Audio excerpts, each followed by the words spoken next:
Students, uh, we are discussing about the authentication service security. So, in that, we have seen cryptographic security for mobile device. That is the first authentication service security. Then we have seen LDAP. That is our next security level in which we are going to see the lightweight directory access protocol. That is called as LDAP. And then we have seen another authentication service security called as RAS, remote access security. And now the fourth one today we are going to see, that is a media player control security. Okay, means how we can implement control security in media. Now that is you people are there. The media means audio, video, communication. Called as multimedia. So music and video are now become two important aspects of the day-to-day life of our young generation, because we people are very much flair having to listen the songs, to watch the movies, or to see some TikTok videos or YouTube videos for our educational purpose, for entertainment purpose, for many purpose. We use audio and video. So now attackers or hackers, how can they exploit these media players? Actually, many organizations, those who are in the software industry, they have the organization develop media players. What is it? Okay, now it's clear. Now it's still okay. What's the problem?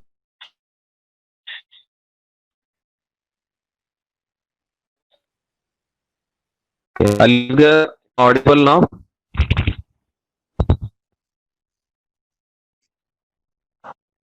Now it's audible. Okay, fine. So now it's 2:11.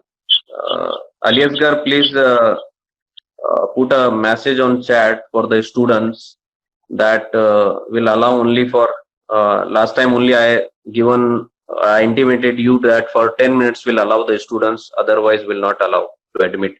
So please, all students, take care. So I have a buffering of 10 minutes, maybe due to some genuine reason, but on time you should log into the lecture, because I try from my side that there should not be any delay for the lecture. So please take care of this. I request all the students. Now, once again, we'll go back to our lecture. So we are discussing about the media player control security. So just now, as I talked, the many organizations who are in the development of the media players, they have given the warning that there is a potential security attacks on the mobile devices through music gateways. So on the internet, there are a number of music gateways.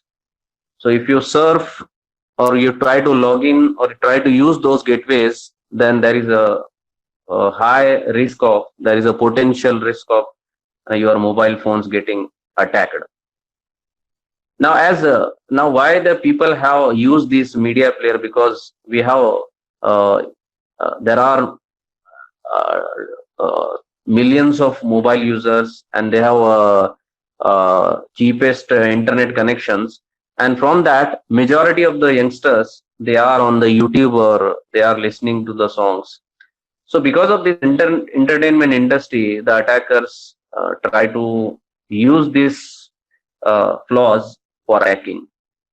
So now various media players can, if you download them, can turn out to be a source of threat. So what they do, okay, from these media players, they try to steal your informations, which is existing on your mobile devices. We used to store some credit card details. We have some other apps in our mobile phones, that is a mobile banking or some other just like personal information. EPF app is there. Those employees or those people who are paying their loans, they install the bank loan application on their mobile phones. So a number of applications are there which is related to your personal information. Now, for example, to understand this, in 2002, Microsoft Corporation has warned series of flaws in the Windows Media Player. So there are flaws in the Windows Media Player, and that that could lead the hackers to hijack. Okay, by using this Windows Media Player, the hijackers can hijack your computer system and can perform variety of actions. So in 2002, the Microsoft Corporation itself has announced that the package Windows Media Player itself has some flaws in its software, and it is easy for hackers to hack it. Then in 2004, there is another example. There is another attack which comes with the corrupt files of music and video files were there. If you try to open those corrupt files, so what happened? The attackers will going to download some softwares on your computer, and if those software gets downloaded, then there are three vulnerabilities are associated with those downloads. First, files could be created, some files that will going to open a website on the user's browsers and automatically, and from that it is remotely a JavaScript start operating on your computer, and the hackers, this is started by the hackers through the browser, and they try to enter into your computers. In second vulnerabilities is files could be created, and because of that the attackers can download some of their codes on the user machines, and they can have a control of your machines.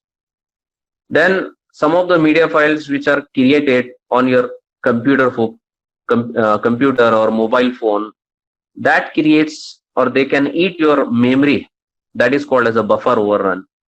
So there is a buffer area in our computer or mobile phones which is used for swapping of the files, swapping and swap out of the files, and if that buffer is got full, then your mobile phone or computer gets hang, and we cannot do the further any processing on our computer, and that is completely hacked by your hacker.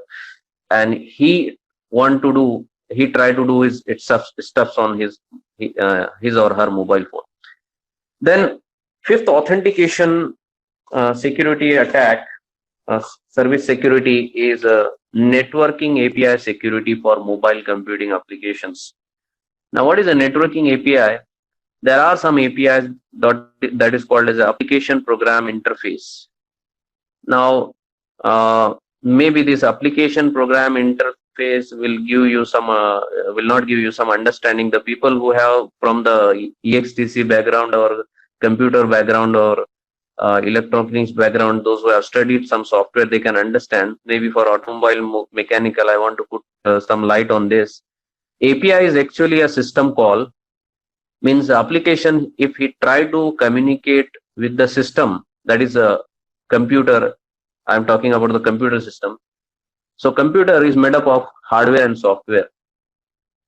So now if you are talking with the processor, so above processor, the operating system is running. Now how operating system is fetching the data from the hardware, that is a processor who's having some register in which some binary data is stored in ones and zeros form. So what the application programming is running on your OS.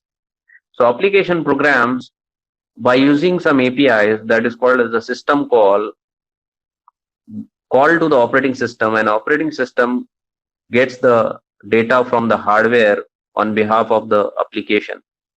So operating system have its own system called to talk with the hardware. So now if you are communicating on the internet, no doubt we have a network interface called card, that is a physical media through which our Ethernet port is connected, and our data is going to and fro from that card to your computer okay, or if you have a mobile phone, through the antenna, it is coming through microwave signals. So this information has to be extracted from the hardware, and for that extracting we use the APIs, that is application program interface. Now so by having if you know what are the APIs which are used in the networking, so if the hackers knows these APIs, then they can intrude to your system, or they can enter to your system by making a hole to these APIs. Now because of e-commerce and m-commerce, okay, what we do on the mobile phones, we used to do online payments through payment gateways. And because of that, what happened, we open these payment gateways, and to do this payment we use some APIs. And as no doubt mobile phones works on the wireless signal, so wireless signals are not that much secure. Okay, we have some attacking on wireless. So because of that, what happened, these APIs get hacked. Okay, we use some various APIs, and these APIs are vulnerable to the our use of the payment gateways. Now second point is in this is some of the organizations have started development of various APIs. How they are developing that a single application is designed for multiple targets or multiple devices. For example, you have mobile phone or PDA or some tablet or a PC. So what these organizations have done, they have designed a single API. So that is also create a security threat, that multiple devices use the same API. So API is common. If you change the APIs, then the hackers will get confused that, okay, for so and so particular device, the attacker doesn't know which API is being used. But as the APIs are common, so now the attackers have easy to attack any device. Okay, then these security platforms, that is we are targeting multiple security platforms. So these security platforms are present in the range of devices such as your mobile phone, portable media player, set-top boxes, and home gateways. So they are using the same APIs.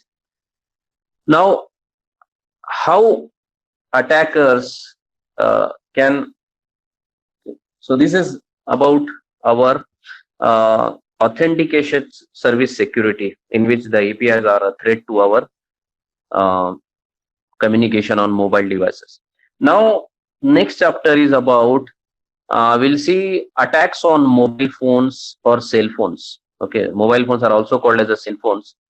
So in that first attack is, which is a most common attack, called as a mobile phone theft. Okay, so I will actually sorry, I didn't change the PPT. Okay, so mobile phone theft. Mobile phones nowadays have become an integral part of our life, that all the people, even from worker to officer, are using the mobile phones. Now because of that, it's not now become it doesn't part of luxury now. It's a very important part. It's a bare necessity of the human beings. Now it becomes like this. So we cannot imagine the work because of without the mobile phones, because nowadays we have our online lecture. So all the lectures are happening on the mobile phones or wireless devices like computers. So it's a very important now. So now why the mobile phones use has increased? Because of its low cost. We have so many models, enough target terminals, that is terminals are available, because there are n number of companies are there in the market which are giving you cheapest mobile phones. Then there are enough functionalities also available in your mobile phones. You can surf the net, you can listen the music, you can watch the videos. You can have a voice call, you can have a video call on this. So you can so many functionalities are available on these mobile phones which we want to do on our computer. So without computer also we can work smaller tasks on our mobile phones also, and is having enough connectivity. Now everywhere there is a fiber optics are laid down, so there is no connectivity problem. Even in villages also now internet is available. So now third, uh, what is that? Because of this, what happened that as n number of peoples are using, or majority huge population is using these mobile phones, so we carry the mobile phones in the crowded public transport, we visit the crowded malls or marketplace, and because of that happen, these mobile phones get stolen or theft. So this theft of mobile phones nowadays has risen dramatically, and sometimes it happens also we carry the mobile phones on a bike, or we if you travel on the public transport or in taxi, we because in hurry we used to forget those our belongings in the these transport services, and because of that also some from laziness from our side also it has increased the theft of this mobile phones. Now how we can uh, avoid, or we can secure this mobile phone theft, or how we can preserve the our information if suppose your mobile phone gets stolen. So first thing you have to do, you have to note down your phone number, that is your mobile number. Sometimes people don't know their own mobile numbers also, it happens like that. Second, you should know, you preserve the make and model number. If it is a Samsung, maybe J5, N5, whatever the model number is there. If you have MI mobile phone, that is MI9 or MI4, Redmi 4, what is the model number? Then third thing you have to preserve is pin oblique security lock code of the mobile phones. If you have put any security on that, what is the security code for that? Then fourth thing you have to preserve is IMEI number, International Mobile it is a information, International Mobile Equipment Identity number is there. And if you want to know that, you can type *#06# on your mobile phone. You will get this IMEI number, which is a unique number given to the devices which we are using in the mobile phones. And these IMEI numbers can work on the technology like GSM, WCDMA, or IDEN. Okay, this is a 15-digit number given. Okay, so now next attack on the mobile phones is the mobile viruses. Okay, so now mobile viruses is a similar to a computer virus that targets the mobile phone data or application software installed in it. So it is a similar to the computer virus. Is that nowadays there are total 40 mobile virus families have been detected, and more than 300 plus mobile viruses have been identified in the today's world. So you can imagine now how this virus attack is being increased on the mobile phone because of the increase in use of the mobile phones by the human beings. So mobile virus was first detected in 2004, and what is that virus? It reveals the secret information which is stored on the mobile phone, and actually mobile device can act as a vector. Okay, we have seen attack vectors. Those can attack your they create a series of attacks on your computer. So your mobile phone can also be used as a vector to enter your computer network, because we are connected to the internet. So we can attack any computer from these mobile devices. So mobile viruses get spread through two dominant communication protocols. First one is Bluetooth, and second one is MMS. Okay, Media Message Service. Now Bluetooth. Actually, Bluetooth is a technology, it's a protocol which is designed for wireless communication within the range of distance from 10 to 30 meters. And this Bluetooth, when you activate, it will cover an area range of from 10 to 30 meters. And this virus, if through Bluetooth, the virus can be spread easily within that particular area. If somebody has activated or enabled his Bluetooth, then virus will come automatically to his or her mobile phones if it is lies in that Bluetooth virus vicinity. Now, second one is MMS virus, and it can send a copy of itself on all the mobile users whose numbers are available in the infected mobile phone. If you have infected mobile phones with the virus MMS virus, then it can send that virus, or it can copy that virus to the numbers which are available in that mobile phone. So that is these are some communications protocol through which the mobile viruses can spread. So now tips to protect the mobile phone from this virus attack or malware attack. So first thing what you have to do, you have to download or accept programs from only the trusted sources, verified sources. You do not download any program or content from unverified URL or source. Second thing you need to do, so you have to turn off the Bluetooth features once your work is done. You do not keep it on your Wi-Fi or Bluetooth when it is not in use. So please make sure that your Bluetooth and Wi-Fi is turned off when it is not in use. Then third thing, there is another technology in wireless which is used as IR, infrared beam. So infrared beam is used to receive the information. It can also use for receiving information for a shorter distance. Maybe it is for 1 to 2 meters. So remember that the information which you are receiving, it should be a trusted source. So then only you receive this information from IR, because IR is not having some security features for receiving the informations. Then fourth thing, you need to download or install antivirus software for your mobile devices, and that software should also be from the trusted sources. Third mobile attacks on the mobile phones is called as a phishing. Okay. So, sorry.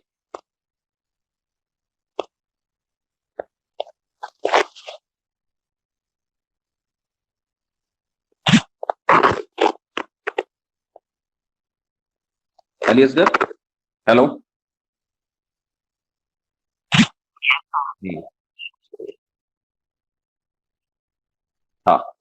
So we are talking about the mobile viruses. Now we are at the phishing. Okay.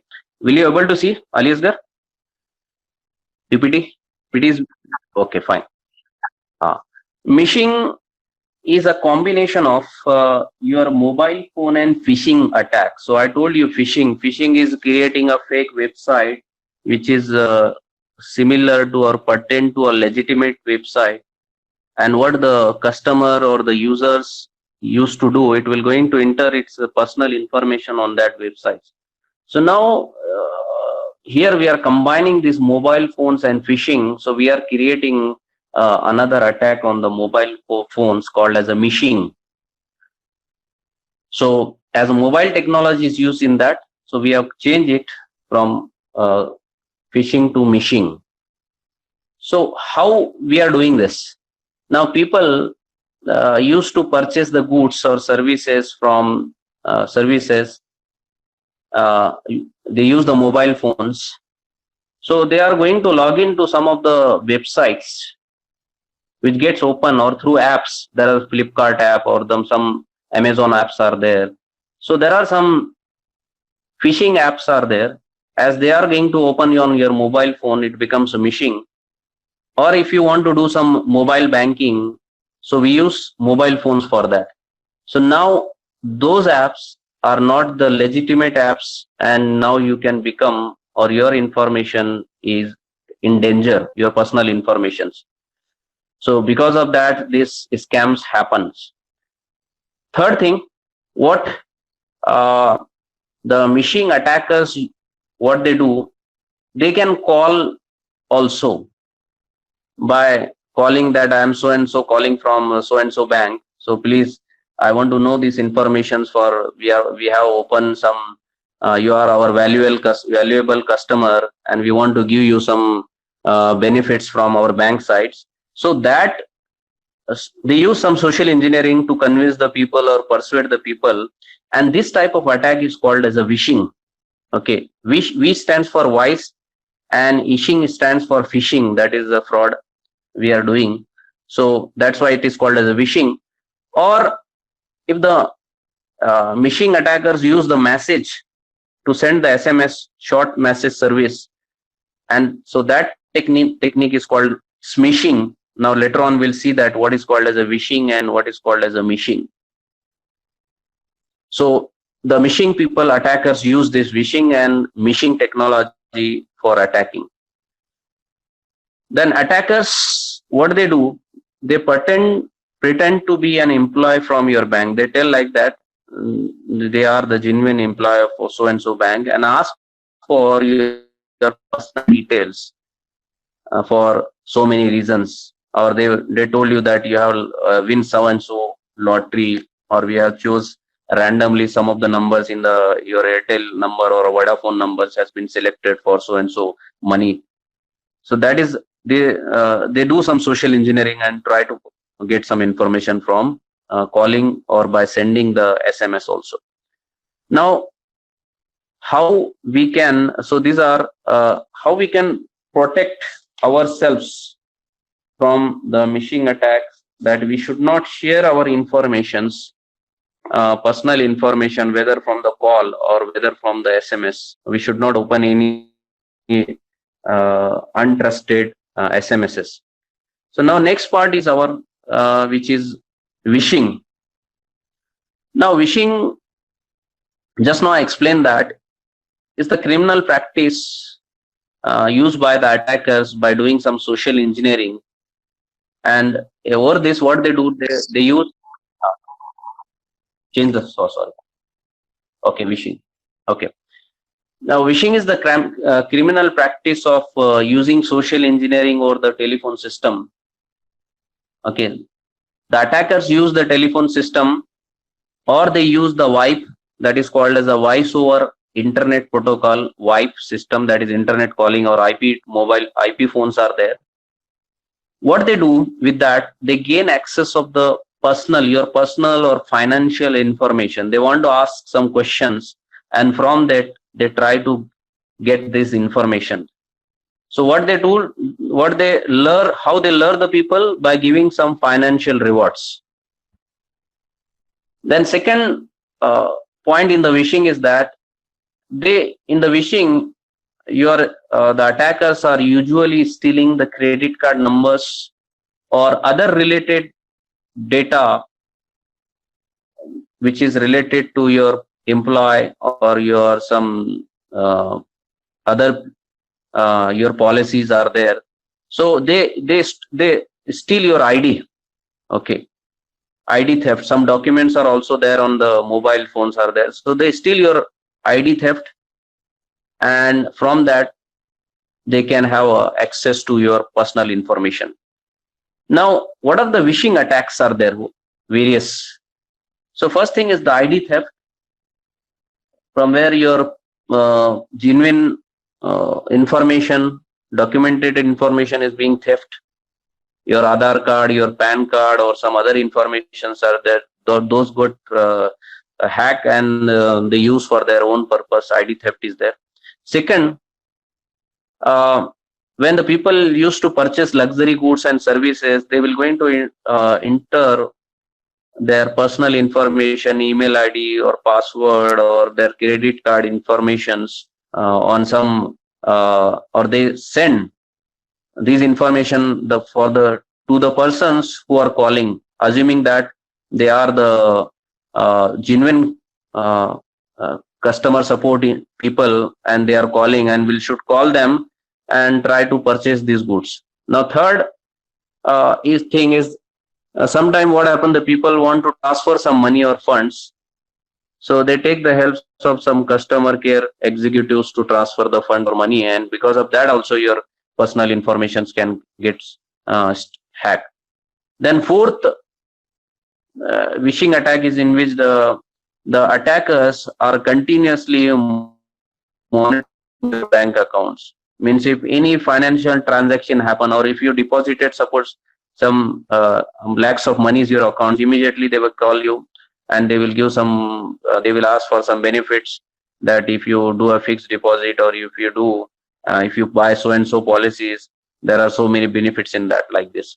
Fifth, uh, if suppose somebody is running out of the bank account, he is facing it is his or she for some loan, then automatically these people will find or will get some, or if you serve some banking websites, so the attackers who are sitting or the people who are observing this surfing, they will take your numbers and give to the attackers, and attackers will call you that, sir, do you want some loan? We have a instant personal loaning for 5 lakh 10 lakh rupees, please just you have to need to sign some of the documents or send your personal information through email.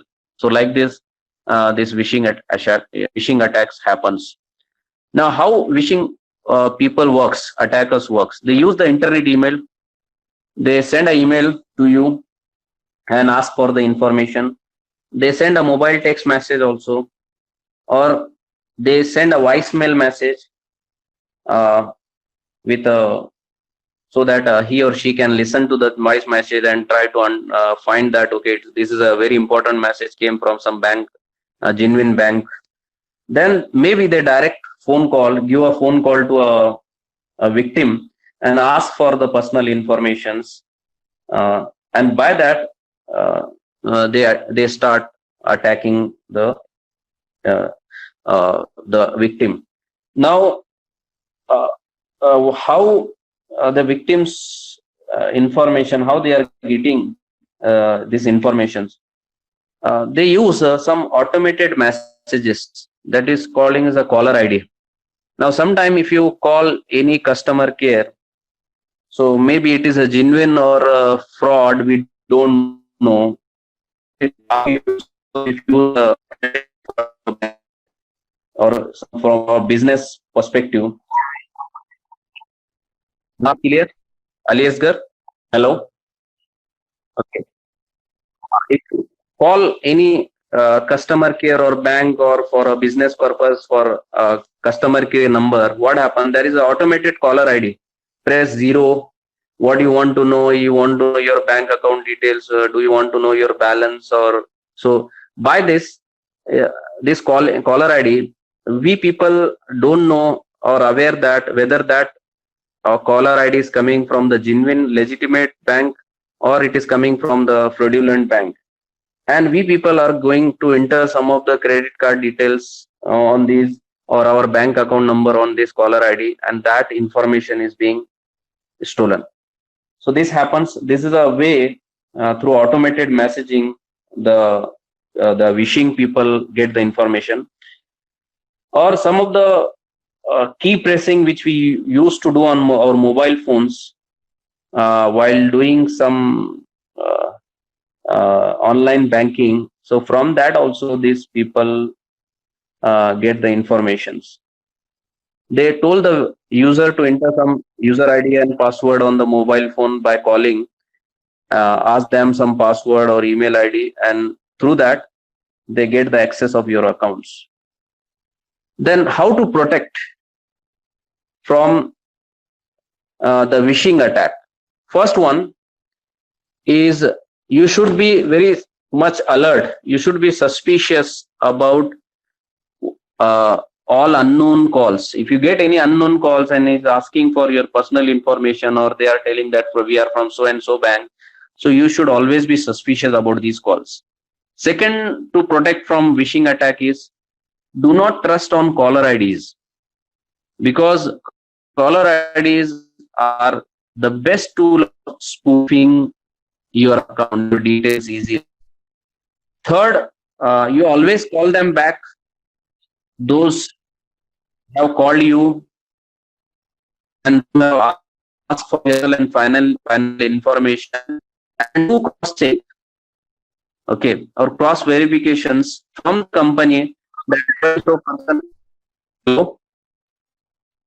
so and so person, voice is breaking. Now it's clear. Okay, okay. Hello. Hi, yes.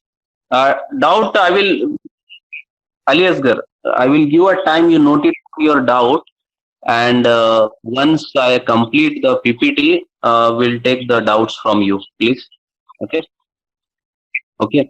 So in between also I can take, but our discussion maybe gets lengthy and will not able to complete it. Okay. Fine. So those who want to give any want to ask anything, they can ask. I will feel free to give your answer. Okay. So now next part means we are discussing about the tips to protect from phishing. So third tip is you have to cross verify from the company that so and so person has called for asking for my personal information, whether this is the genuine person or not.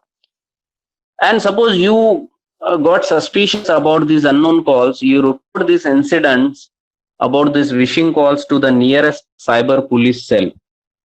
Now, what we do, we people are very much lethargic to do that. We give ignorance to these things and we do not report. अरे क्या करना है, छोड़ दो, कौन जाएगा? That is, it should not be done, because as a social responsibility or as a citizens, we should have a responsibility to report these incidents. Fifth, be aware of the questions asked by these phishing calls. You do not give any personal information for these calls. Then next mobile attack is smishing. So attack on mobile phones. Now smishing is just now it's a similar criminal offense as a mishing and wishing, but it is conducted by by using the SMS. So smishing is a abbreviation for SMS and phishing. It is combined like that. So if you combine SMS and phishing, the terminology has come up, that is smishing. So it is also one of the social engineering technique through which the mobiles can be attacked. So a text message communication component is used for this smishing. What in the smishing they do, they deliver a learned message to get the victim to reveal his or her personal information. The popular technique is called as hook. So in which the victim is forced to call a number. Okay. Suppose we get some lure from any website. So what we do, they told us to call these numbers. If you want so and so opportunity, or if you want so and so benefit, so please call this number. They force the victim to call a number. Or sometimes they force a victim to visit a website URL. If you want to get some updates for the jobs, you please click to this website or register for this website. So what victim will do? Victims starts registering to these websites or get connected with these bogus websites and submit his her personal informations.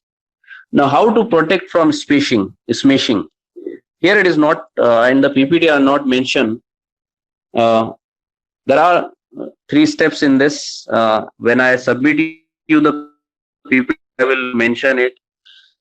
Do not answer the text message. Remember this. If you have any link in that text message, do not click or open that. Maybe now Twitter is also using Twitter messages are there. If you click those information, you will going to be possibly of attack.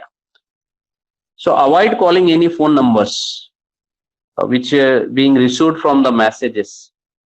Now, in the book it is given that if you get any unknown calls, just like there is a case study which is mentioned, Zalan is from the caller ID. If you get this number with the name Zalan, so please do not pick up this call. what happen if you pick up this call, your IMEI number, all the information of your SIM card, what is the SIM card number and what's the information or what calls has been stored on contacts has been stored on your SIM card is being go to the attackers. So please avoid calling the unknown numbers which are received through messages. Never click on any hot links received through message on your smartphones or PDF. So please don't do that. So these are some of the protection schemes, protection mechanism to avoid from smishing attacks. Okay. So now Ali Asgar, who is asking the question? Who was asking the question?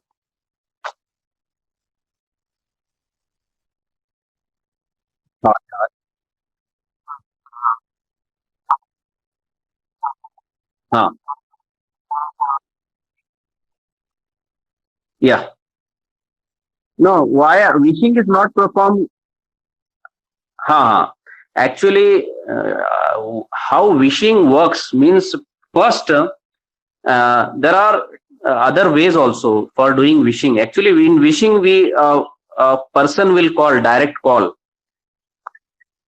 So after calling, maybe he will send a text message, maybe he will send an internet email.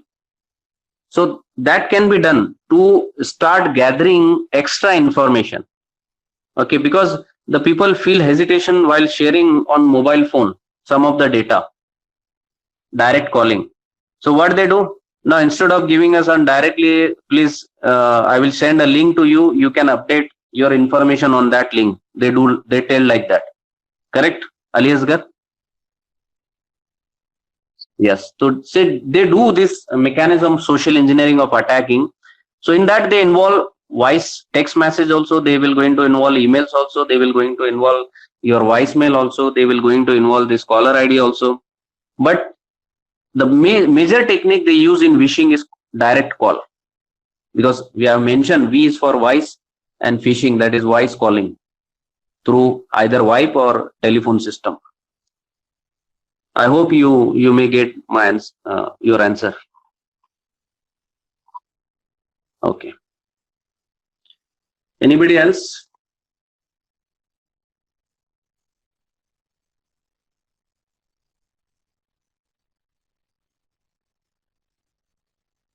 Okay. Actually, you hold. Sir, the IMEI number, it is given to the phone or to the motherboard of the phone? It is on the. It is hard coded on the hardware. Your ROM, actually. In our computers, in your mobile phones, you have a ROM, non-erasable memory. Yes, sir. Hardware is a hardware, just like a register or there is a semiconductor, transistors and diodes or capacitor resistors are involved. So you cannot put a number in hard-coded hardware form. You have to enter it in software form, but that software is a non-erasable form, and it is a 15-digit number which we have stored. You can call it as a it's an embedded system like that. Okay. No, sir, because I remember when I got my motherboard changed now, so my IMEI number also got changed. That's why. Yes, obviously, because it is hard-coded. Hard-coded. I'm asking hard-coded means for that particular motherboard, it is fixed. If you change the motherboard, you have to change the ROM chip, because with the motherboard, you have ROM chip. Okay, you cannot change that ROM, which is with that motherboard only. Okay, sir. Got my point? Yes, sir. Okay, or actually, see, hardware is a dead thing. So who is putting in the life in the hardware? The